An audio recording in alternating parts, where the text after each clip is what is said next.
Hello लोगोफोर, बे समाव नोंथांमोननि गेजेराव मोनसे भिडिअ लाबोदों जायखौ नोंथांमोना थाम्बनेल आरो टाइटेलावबो नुबाय जानो हागौ। दा बे बेलायाव नोंथांमोननि सिगाङाव बेखौनो बुंनो नागिरदों, दिनै सासे फरायसाया गावनि लोगोखौ लाबोनानै मोनसे आयदाखौ सोंफैदों, जाय आयदायानो दिनैहाय सावरायनो गोनां दङ। बे जाहैबाय नोंथांमोननि गेजेराव बाहाय नुदों मोनसे डिग्री आरो डिग्रीनि खाथियाव मोनसे नैबे अनजिमानि गोजौआव लावथि मोनसे आरो गोजौ मोनसेयाव लावथि मोननै, बे मोननै सिन। दा बे मोननै सिनखौ जोंनि सारा फोरमायनो रोङाखै एबा फरायलाङाखै, बेयो मा बुस्थु, बेखौ मा बुङो, दा बेनि बागै बेबायदि होननानै सोंफैदों।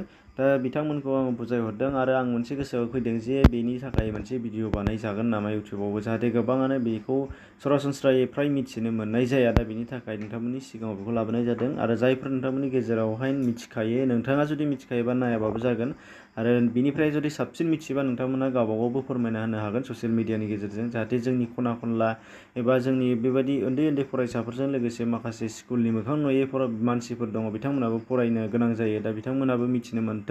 बेनि थाखाय जोङो बेखौ बानायनानै होयोबा मोजां। दा आंबो जेखौ खालामनो लानाय जादों, दा नाथाय आं जोबोद खमनि मानसिफोरनि गेजेराव बेखौ दिन्थिनो हानाय जागोन, बेखौ आं मिथिगौ। दा बेनिफ्राय फैदो, जोङो अब्ला गोबाव खालामाजासे मिथिना लादिनि जोङो बियो मा बुस्थु एबा माबे। जोबोद खम समनि गेजेरावनो मिथिगोन। जेरै बाहाय दङ, नोंथांमोना नुदों 12 डिग्री। बे डिग्री बेखौथ' जोङो बयबो मिथिबाय, आरो बेनिफ्राय नैबे मोनसे आरो बे मोनसे, बेयो मा बुस्थु बेखौ जोङो मिथिना लानि। दा फैदो अब्ला फारि फारि जागायलांदिनि। फार्स्टआवनो खिन्थानानै होनो नागिरदों, नोंथांमोनहा जेखौ नुदों बिनिनो बे जाहैबाय डिग्री, आरो नैबे जाहैबाय मिनिट, आरो नैबेहा जाहैबाय सेकेन्ड। दा बे नाथाय माब्रै बियो मिनिट आरो माब्रै सेकेन्ड जानो हाखो बेखौ जोङो मिथिनो मोनगोन। बेसिकेलि बेखौ जोङो मेथामेटिक्स आरो बिनिफ्राय जुग्राफि, दा बेयाव जोङो जेलाना बुहुमनि सोमोन्दै बिजिरनाय जागोन जुग्राफियाव, ससियेल साइन्सआव, बेयाव जों मिथिनो मोननाय जायो। आरो बिनिफ्राय फारसेथिंजाय मेथामेटिक्सनि बेलायाव गासैबो बेंखन एबा सार्कोलनि बेलायाव जोङो बेखौ लानाय जायो। डेसिमेल डिग्री जोङो जुदि दिहुननो गोनां जायोबा बेखौ हायो। बेखायनो जायफोरा मेथ्स लायो, मेथामेटिक्स लानाय बिथांमोना साफ्रोमबो मिथिखायोखा।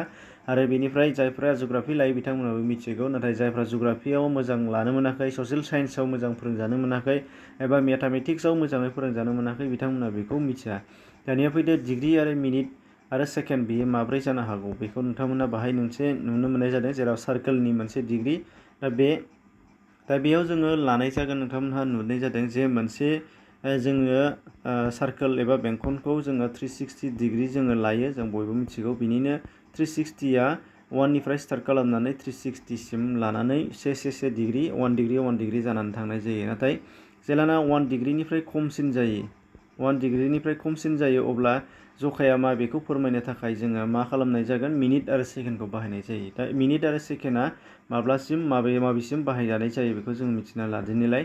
अब्ला बुजिनो हाबाय जोङो मोनसे 1 डिग्रीनि फिसासिन, मोनसे 1 डिग्रीनि फिसासिन होनदों, मोनसे 1 डिग्री, बाहाय जुदि 1 डिग्री एंगेल दङबा, खना दङबा, बेनिफ्राय जुदि फिसासिनबा 1 डिग्रीनिफ्राय खमसिन फिसासिन मोनसे डिग्री दङबा बेखौ जोङो मिनिट एबा सेकेन्डआव फोरमायनो गोनां जागोन। दा बेखायनो बेखौ लानाय जादों होनदों। दानिया मारै बेयो जागोन नायदोनि बाराव। मोनसे 1 डिग्रीयाव बेसेबां थायो होनदों, 60 मिनिट थायो होनदों। 60 मिनिटजों 1 डिग्रीनि समान जायो होनदों। माने मा, 60 मिनिटजों 1 डिग्रीनि समान जायो होनदों। बेखायनो जायफोर खनानि एबा जायफोर एंगेलनि जखाया मा नङा, 60 माने 1 डिग्री नङा, आरो बे 1 डिग्रीनि नङि जखाया जुदि 60 मिनिट एबा 60ता बाहागोनि फिसासिन जागोन, हथात 1निफ्राय लानानै 59सिम, 60 जाहैनाय लोगो लोगोथ' 1 डिग्री जागोन। दा बेखायनो मा जाबाय होनदों, 60नि बिल' माने 59सिम, 1निफ्राय लानानै 59सिम जुदि मिनिट एबा मा होनो खना जायोबा, बेखौ जोङो मिनिटआव दिन्थिजोबनाय जागोन गासैखौबो। 1आबाबो बे जागोन मिनिटआव, बेनिफ्राय 10बाबो मिनिटआव थागोन, बेनिफ्राय 59आबो मिनिटआव थागोन। नाथाय 60 जानाय लोगो लोगो बियो 60 मिनिट जाहैनाय लोगो लोगो 1 डिग्री लिरजासिगोन एबा 1 डिग्री हमजासिगोन। बेखायनो दा बेयाव जोङो जेसेबांनाखि मोना मानो बेखौ जोङो 59नि खमसिनबा जों बेखौ मिनिटआव हमनाय जायो। जेरैजाय बाहाय नुनो मोननाय जादोंमोन जोङो 12 डिग्री, आरो 12 डिग्रीनिनो 1 डिग्री मोनसे जाजोबै, बे जाहैबाय 36ल' दङ जेराव, ओंखायनो बेखौ 36 मिनिट हिसाबै हमनाय जादों होनदों। दा बेनिफ्राय आरो बुंब्ला नोंथांमोना बेखौ मोनसे लावथिखौ बुजिनो हाबाय। आरो बेनिफ्राय मोनसे गुबुन लावथिया जाहैबाय मा, बे जोंनिया डाबलमोन, जायखौ डाबला जाहैबाय बे सेकेन्ड। दा बे सेकेन्ड, नैबे सेकेन्डआ माब्रै जाहैलायबाय जोंना, मोनसे 60 सेकेन्डजों जोंहा 1 मिनिट जायो, 1 मिनिट जायो, 60 सेकेन्डजों 1 मिनिट जायो, जों बयबो मिथिगौ। दाना अब्ला ओरैबायदि मोनसे फिसाथार खना, जाय खनाया माने 1 मिनिटनिबो खमसिन खना बेखौबो जोङो फोरमायनो थाखाय जोंनो अब्ला सेकेन्डआव दिन्थिनांगौ जायो होनदों। ओंखायनो जेलाना 60 मिनिटनि खमसिन माने 1 निफ्राय लानानै 59 सिम जुदि सेकेन्डनि मोनसे खना थायोबा बेखौ दिन्थिनो थाखाय बेबायदि बाहायनाय जायो होनदों 59 सिम। बेखायनो नाथाय बेबो जुदि 60 सेकेन्ड थांनाय लोगो लोगो 1 मिनिट जाहैबाय। बेखायनो 60 सेकेन्ड थांनाय लोगो लोगो 1 मिनिटसो जाहैगोन। बेखायनो 60नि खमसिन सेकेन्डखौ मा होनो सेकेन्ड हिसाबै जोङो दा मोननै लावथिजों दिन्थिनाय जादों आरो 60निसिम सहैनाय लोगो लोगो बियो 1 मिनिटआव सफैगोन मोनसे लावथिजों दिन्थिजागोन।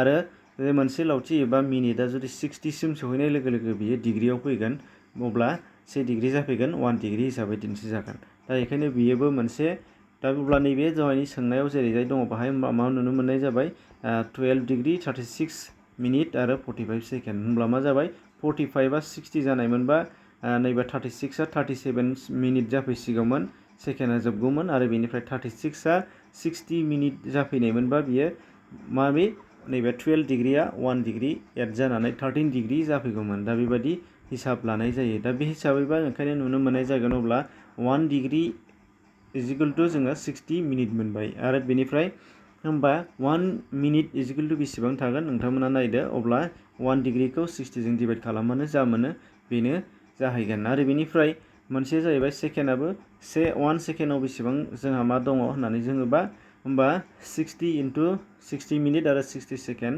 बेखौ जों इन्टु खालामनांगोन। बेखायनो 1 डिग्रिखौ जोङो 3600जों जोङो डिभाइड खालामबानो मोनबाय बेसेबां माने 1 सेकेन्डआव बेसेबां डिग्रि थायो। दा बे हिसाबखौ नोंथांमोननो होनाय जादों आरो बेयो नैबे मोनसे सावगारियाव नोंथांमोना नायबा रोखा जागोन जे बाहाय नुनो मोननाय जागोन जोङो जोंनि बेंखन एबा सार्कोलावहाय जों बेबायदि लानाय जायो नाथाय बेवहाय जोङो 10 बारनानै जोङो लानाय जायो जिहेतु फिसा मोनसे बियो दाजेम एबा स्केल हिसाबै जों बेखौ 10 खथायाव लानाय जायो जों बे सार्कोल स्केलाव। बेनिफ्राय बेनिनो नोंथांमोना नैबाहाय नायबा नुनो मोननाय जागोन जे 30 डिग्रि 30आव 10 लानाय जादों। दा बेनिनो नैबे मोनसे फिसानिफ्राय नैबे मोनसे फिसासिननो 1 डिग्रि दङ। दा बे 1 डिग्रि हिसाबै जोङो लायोबा आरो बे 1 डिग्रिनि माने गेजेराव खना फिसा 60ता डिग्रि थाबावो जाय 60ता डिग्रियानो मिनिटआव फोरमायजादों खथा मोनसेनि सिङावनो। आरो बेनिफ्राय नैबेहा जाहैबाय दानिया बे 60ता फिसा बेबायदि खनानि मोनसे मिनिट 1 निफ्राय 1 मिनिटनि गेजेरावहायनो 60 सेकेन्ड थाबावो। दा बेखायनो बे 60 सेकेन्डखौ फिसा खोन्दोआव राननानै 1 सेकेन्ड हिसाबै राननाय जादों। ओंखायनो नैबेया सेकेन्डनि स्केल बेनिफ्राय बेबादि फैगोन मिनिटनिफ्राय डिग्रियाव थांगोन आरो डिग्रिनिफ्राय जोङो सार्कोल एबा बेंखनसिम सौहैनाय जागोन।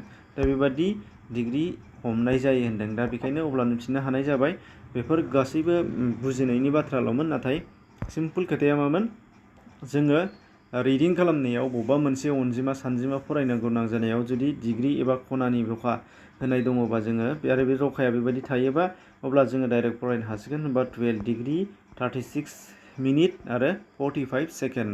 दा बेखौनो नोंथांमोननि गेजेरजों शेयार खालामदोंमोन जाहाथे गुबुन फरायसाफ्रा मिथिनो मोननाय जायो। नोंथांमोना शेयार खालामनानै हो आरो गावबा गावबो फोरमायनानै हो।